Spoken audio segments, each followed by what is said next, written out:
Welcome, another edition of You and Your Money. I'm Bryan. This evening we are focusing on estate planning. In past programs we've discussed the importance the will plays in finalising one's estate. It's usual for minor children to ultimately inherit from a testamentary trust. However, many investors have inter vivos trust that is also used. There's a big difference between how trusts are administered globally and how over the years they've been administered in South Africa. Simply put, many who have formed trust known as the settlor founder have requested friends and family members to become trustees with no real regard to the administration of the trust. These trustees tend to rubber stamp the decisions made by the settlor founder. Due to grey listing, it now appears that South African trusts will need to be administered far more rigorously. And joining me this evening, believe me, are heavyweights. Tony Davey, Chartered Tax Advisor and Advocate at Tony Davey and Associates. And for the first time on my program, Dr. Mervyn Messias, Trust Specialist and Attorney. Tony and Mervyn, great to have you on board. Really, Mervyn, lovely to have you on the board. And Mervyn, thank you for the gift you've given me this morning, because Mervyn's recently written 2 books, and we can just show these books. If I just show, the one talks about estate planning trusts for everyone, and the deceased states, the executor challenge. Certainly for practitioners that are involved in this field, certainly taken you years to write, Mervyn. 3 years, but 45, 50 years of experience. Yeah. Mervyn, let's just talk about how South African trusts are administered. I mean, we really have played games with the way our trusts have been administered over the years. Well, the courts have grappled with this now because there's been no structure to the way they've been administered, especially by families. They don't have meetings, they don't take minutes, they don't pass resolutions, and they just do what they like. This is now changing. The statutes are coming in to require proper structure, and if there's no structure, consequences are quite serious. So not only consequences in the trust itself, but for trustees themselves. Trustees are at great risk for breach of trust, and there's no time, no place for a sleeping trustee anymore. And he can't take instructions from a founder. He has to be separate from, he has to act independently from the founder and take care of the beneficiaries as best as he can. Tony, do you see a big change? I mean, let's ask you this question, which is a big one. There's talk about every trust now is to be audited. Is that correct? No, that's even if a trust owns just a property? No. Look, the Trust Property Control Act, Bryan, doesn't require an audit. An audit is voluntary, okay, unless it's specified in the trust deed that you need an audit. So financial statements are fine. What is important, though, is that for tax purposes, SARS is becoming a lot more probing in their analysis of trusts' financial statements. And in that sense, it's becoming an increased focus of SARS, and hence much more important that these financial statements are accurate. Mervyn, so let's talk about trusts that and I'll use the word, although you may say it's not that serious, but trusts that are delinquent, that haven't done all the things. How do you clear up the past? This is $1 million question, because you can't really clear up the past, and you might find that the transactions that have taken place are invalid, because trustees can only act in terms of resolutions.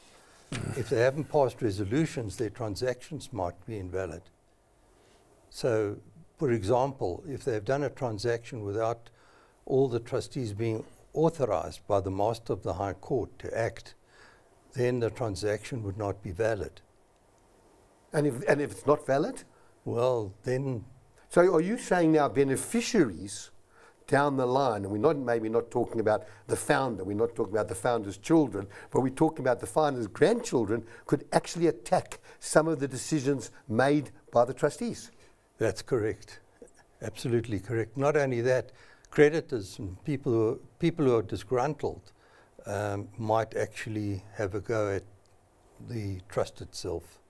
Because, Tony, when you talk about trust, I mean, in my particular case, I've got one child, but let's say you've got three children who likely inherit. But ultimately, their children now, the three, have spouses, they have children. You're now talking 10 or 12 people, and not everyone's going to agree with every decision. I know of one particular trust where the individual sold a property. He gave a second bond of 13 million rand, sold the property for 39 million. The purchaser got a bond of 26 million. He gave a second bond of 13 million, and now that individual has reneged. Now, could the beneficiaries down the line say, you had no right to sell that property, you should have considered giving a second bond, and we can hold you personally liable?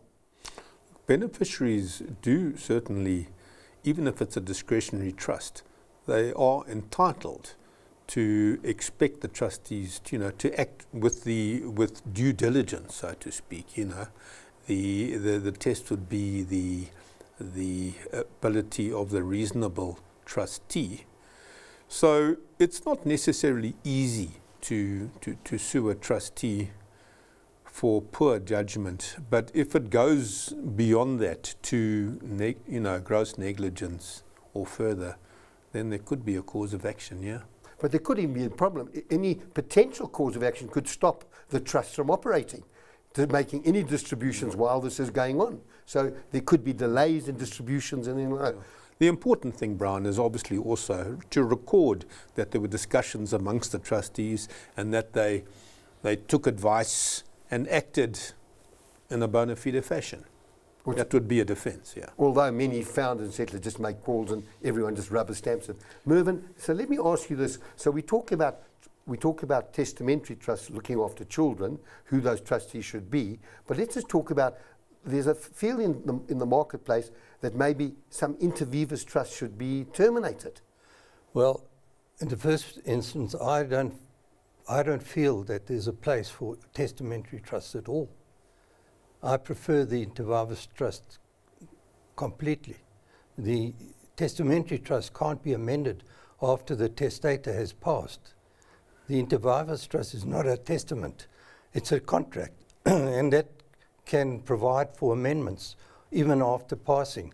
Now, there are three main reasons why you have a inter vivos trust, which does not take place with a testamentary trust.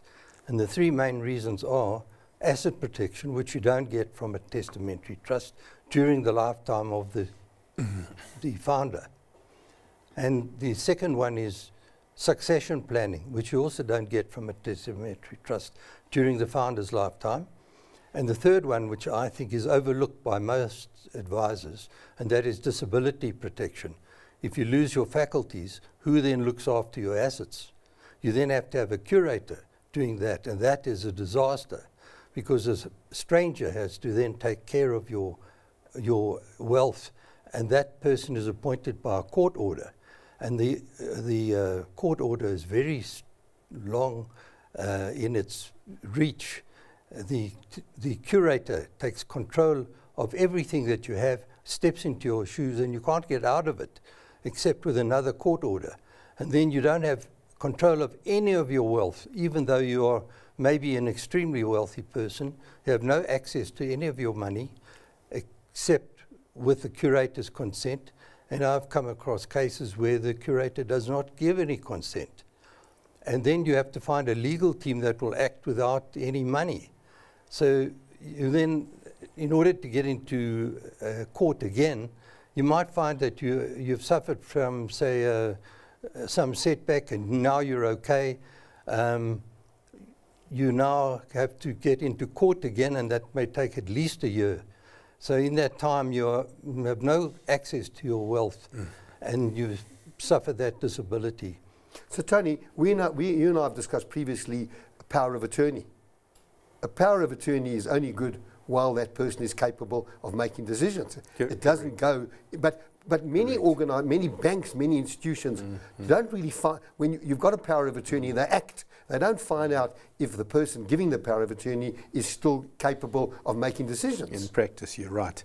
Look, we don't in South Africa have what we call an enduring power of attorney, which is indefinite, irrespective of your mental faculties in South Africa. So a power of attorney is only valid, technically, okay, during the period that the person who confers the power has their faculties. That's why a trust is definitely a superior vehicle, as Mervyn says. So why in practice don't we adhere to that when the person is no longer capable? Why don't we adhere to the power of attorney comes to the end? Well, it's just convenient because in the absence of a trust, the other alternate, as Mervyn had said, is you have to go to court and get a curator appointed. That's a lengthy, expensive process, and it is very difficult thereafter to have that order varied. So Mervyn, so let's come back. So you're not in favour in the will of having a testamentary trust? No. So what is the alternative? Because there's not a will that I haven't seen where the young children and the people and the state, it's recorded that in the event of minors inheriting, a testamentary trust will be formed. What is the substitution you're suggesting?